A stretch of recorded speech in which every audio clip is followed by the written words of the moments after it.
प्रभु के नाम की तारीफ हो कि प्रभु ने इस समय अपने चरणों में आने के लिए हमें अनुग्रह दिया कि हम उसकी उपस्थिति में उसके जीवित वचन के ऊपर मनन कर सकें। तो आइए परमेश्वर के वचन में से पढ़ेंगे, सब ध्यान से सुने। First Thessalonians chapter 4 verse 1 to 3। पहला थिस्सलुनीकियों 4 का 1 से 3 वचन तक। इसलिए हे भाइयों, हम तुमसे विनती करते हैं और तुम्हें प्रभु यीशु में समझाते हैं कि जैसे तुमने हमसे योग्य चाल चलना और परमेश्वर को प्रसन्न करना सीखा है, और जैसा तुम चलते भी हो वैसे ही और भी बढ़ते जाओ, क्योंकि तुम जानते हो कि हमने प्रभु यीशु की ओर से तुम्हें कौन कौन सी आज्ञा पहुंचाई, क्योंकि परमेश्वर की इच्छा ये है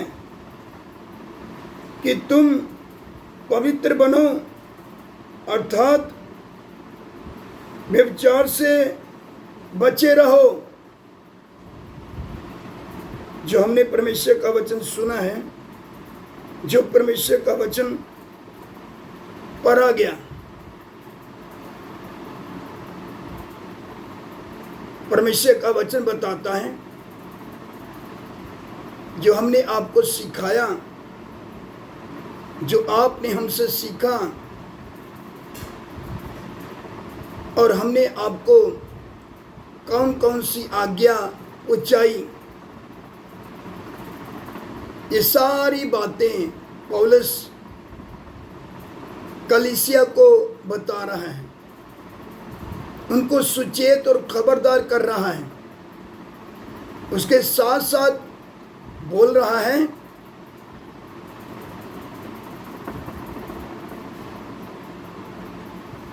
अब तुम बढ़ते जाओ। हमने प्रभु में बढ़ते जाना है, पीछे मुड़कर देखना नहीं है।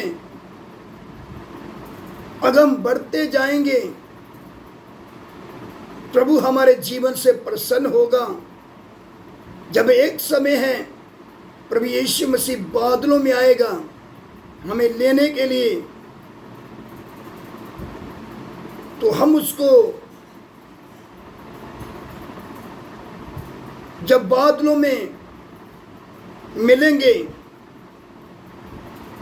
तो हम उसके राज्य में प्रवेश करते हुए अनंत महिमा पाएंगे और युगान युग तक उसके साथ वास करेंगे, क्योंकि हमने परमेश्वर के योग्य चाल चला और अपने जीवन से परमेश्वर को प्रसन्न किया और वैसे चलते रहे जैसा परमेश्वर हमारे जीवन से चाहता था। तो परमेश्वर का वचन बताता है हम अनंत महिमा पाते हुए युगान युग तक परमेश्वर के साथ वास करेंगे। इसलिए परमेश्वर का वचन बताता है अब हमने करना क्या है। जब तक प्रभु ने हमें संसार में रखा है, हमने प्रभु में बढ़ते जाना है। अगर हम प्रभु में बढ़ते जाएंगे, आत्मा में सरगर्म रहेंगे, बुरे कामों से बचे रहेंगे। एक समय आएगा हम अनंत महिमा पाते परमेश्वर के राज्य में बड़ी दलेरी के साथ प्रवेश करेंगे। कोई हमें रोक नहीं सकता, क्योंकि हमने अपने जीवन से परमेश्वर को प्रसन्न किया और वैसी चाल चला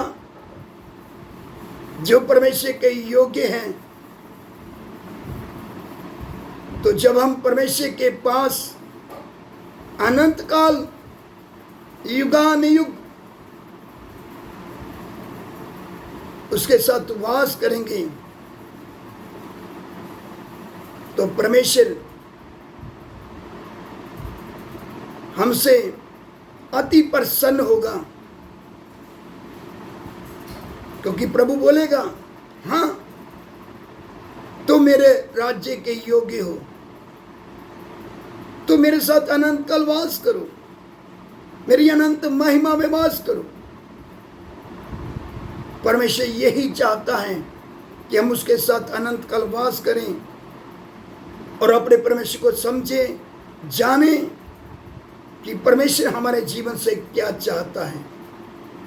आइए गंभीर हो जाएं, आत्मा में जागते रहें और परमेश्वर के योग्य चाल चलें और अपने परमेश्वर को सदा सर्वदा प्रसन्न करते रहें। और जो जो हमें आज्ञा मिली है उसी के अनुसार प्रभु में आगे बढ़ते चले जाएं।